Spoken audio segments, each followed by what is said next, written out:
Hi everyone, Bernice Fitzgibbon speaking. Have you ever found that you've said something to somebody or spoken to somebody and they've totally misunderstood what you've said and you can't understand why because you thought it was as clear as anything what you were trying to say to them and they have misinterpreted what you've been telling them?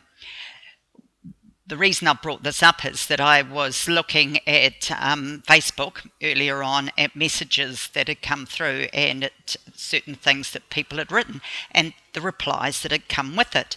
And I was quite surprised at how many different interpretations of it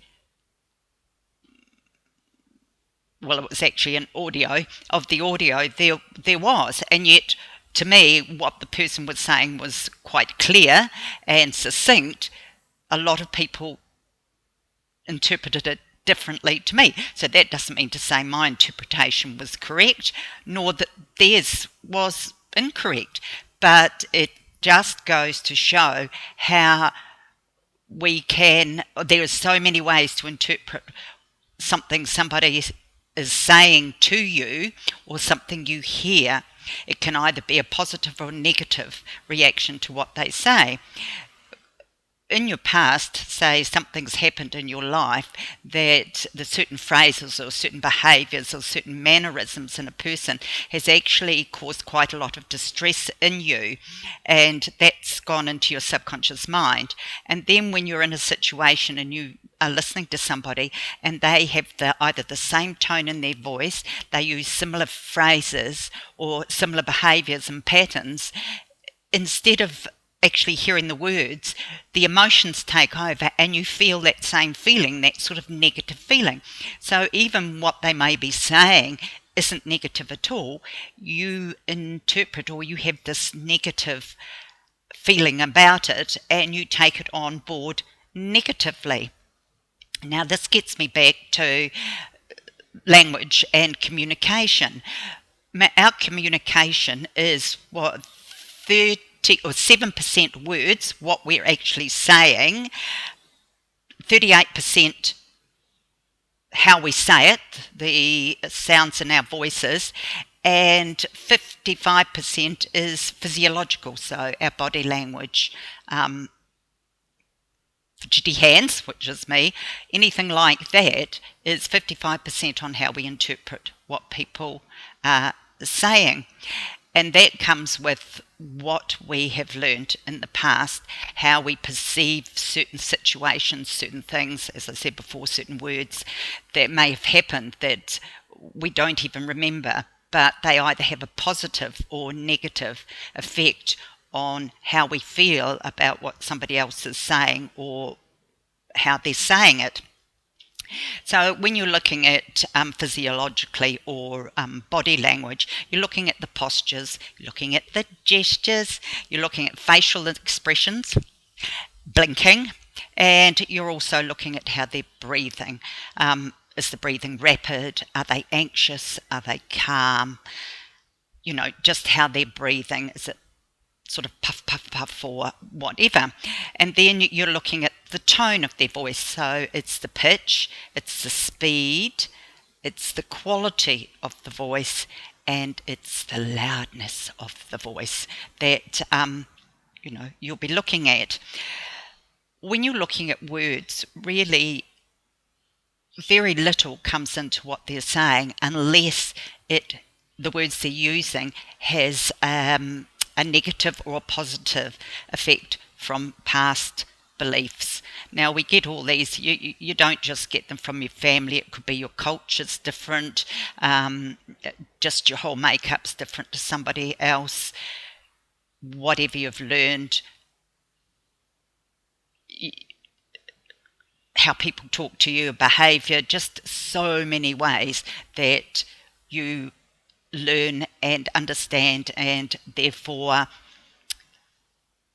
look at the world through those eyes, and certain habits and patterns of behaviour get established and everything's judged on that pattern of behaviour or what's already established. So you may or may not be hearing or be correct in what they're saying, but It doesn't mean to say that what they're saying is negative or positive or anything like that. It's just your interpretation of what they're saying. And that's where we have to be very, very careful.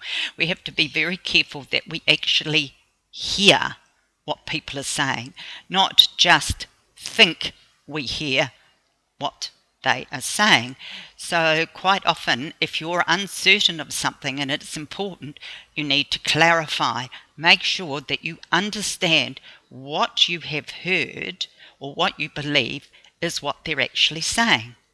Again, when you're talking to somebody and they tell you that they're feeling great, but their way they deliver that, the body language and that tells you no, that isn't happening and that isn't so.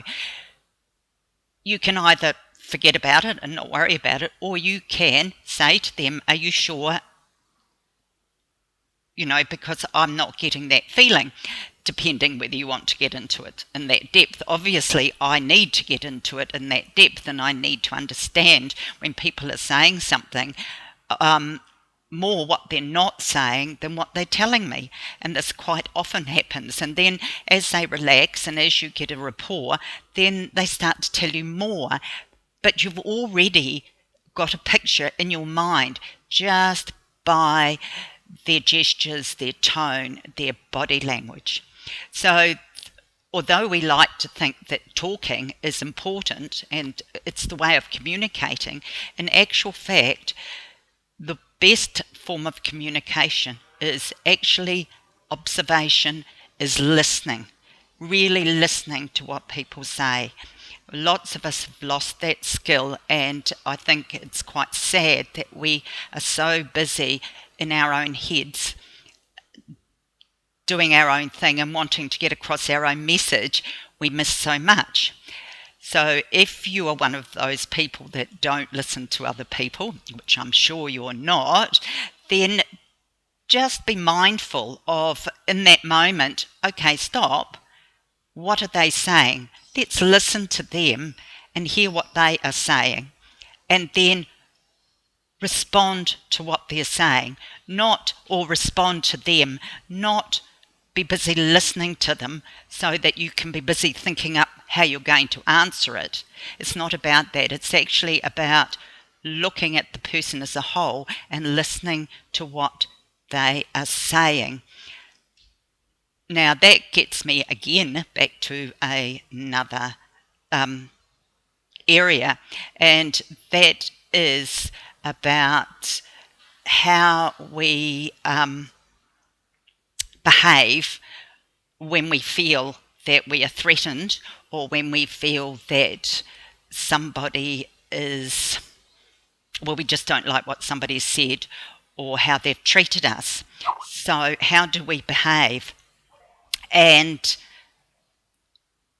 again, we have to stop. We have to be very mindful that what we're interpreting or what we're believing, that may be not what it is. It doesn't necessarily mean what we think it is. So it's important that we, instead of getting emotional, which we all tend to do, we tend to be very personal about everything. We take things personally when they're not meant to be personally, or not meant to be personal, and therefore we respond from that frame. I encourage you to stop for a moment, even if you just practice it, say, with a friend or something like that, when you go out for coffees or you're doing something, that you stop and say, okay, listen to what they're saying, and if they say something that you feel uncomfortable with, you feel it's a criticism, actually stop and say to yourself, well, really, is it a criticism, or is it just me overreacting? Am I oversensitive to something? I mean, if it's been constantly like that, then yes, then you need to address it and say something. And that again is when good communication is important, and when you need to be responsible for yourself and how you respond to people. You don't need to let people walk all over you, but you also have to respect their feelings and their opinions as well. Nobody's opinion's right or wrong, it's just an opinion. So you've got to respect that. We get too emotional over something that somebody else believes that we don't believe, but in actual fact, there's no need for that. You can be happy with what you believe and you can be happy in yourself. You don't have to agree with them, but you can still like them and still get on well with them. So that's really all I've got to talk about today.